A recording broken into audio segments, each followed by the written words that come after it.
తెలుగు రాష్ట్రాలు సహా కర్ణాటకలో హెపటైటిస్ అవగాహన వ్యాధి నిర్ధారణ పరీక్షా శిబిరాలు ఏర్పాటు చేయనున్నారు. అపోలో ఆసుపత్రులు గ్రేస్ ఫౌండేషన్ సంస్థ సహకారంతో ఆదివారం ఈ శిబిరాలను నిర్వహించనున్నారు. తెలుగు రాష్ట్రాల్లోని మొత్తం 28 శిబిరాల్లో వీటిని నిర్వహిస్తున్నట్లు వైద్య ఆరోగ్య శాఖ మంత్రి లక్ష్మారెడ్డి ప్రకటించారు. హైదరాబాద్ నగరంలోనే 7 కేంద్రాలను నిర్వహిస్తున్నట్లు మంత్రి పేర్కొన్నారు. హెపటైటిస్ వ్యాధి నిర్మూలన కోసం అందరూ ముందుకు రావాలని లక్ష్మారెడ్డి పిలుపునిచ్చారు.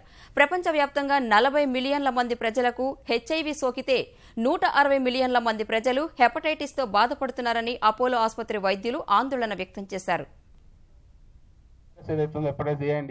కలుషిత వాటర్ ద్వారా గానీ కలుషిత ఆహారం ద్వారా గానీ సోకే అవకాశం ఉంటుంది కాబట్టి దాని పట్ల ప్రజలకు అవగాహన కల్పించి మరి కలుషితం లేని ఆహారం తీసుకున్న దిశగా కొద్దిపాటి జాగ్రత్తలు తీసుకున్న దిశగా మన అవేర్నెస్ తీసుకురావాలా. ఈ వైరసెస్ ఏం చేస్తాయంటే లివర్లోకి వెళ్ళి లివర్ని క్రమేణా డ్యామేజ్ చేస్తూ దాన్ని కుళ్ళిపోయి స్కార్స్ ఫామ్ అయ్యి అది ఒక మామూలుగా లివర్ అనేది చాలా సాఫ్ట్గా ఉండే ఆర్గన్ చాలా స్టిఫ్ అయిపోయి దాంట్లో నుంచి బ్లడ్ సప్లై వెళ్ళలేక దానికి వచ్చే కాంప్లికేషన్స్ వస్తాయి. పొట్ల నీరుడు రావటము, రక్తటి వాంతులు రావటము, కామెలు రావటం, మత్తు అయిపోయి పడిపోవటము, బ్లీడింగ్ అవటం, అట్లాంటి చాలా చాలా కామన్ డిసీజ్ కాంప్లికేషన్స్ వస్తాయి అన్నమాట. Vaccination is there already for hepatitis B.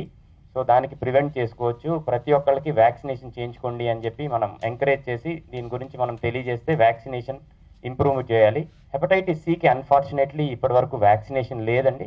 So hepatitis సికి there are very nice drugs. Last November నుంచి we have very good response. అంటే హెపటైటిస్ సిని మనం జస్ట్ టాబ్లెట్స్తో 95% 95 to 99% క్యూర్ చేయగలిగే అవకాశం ఉంది.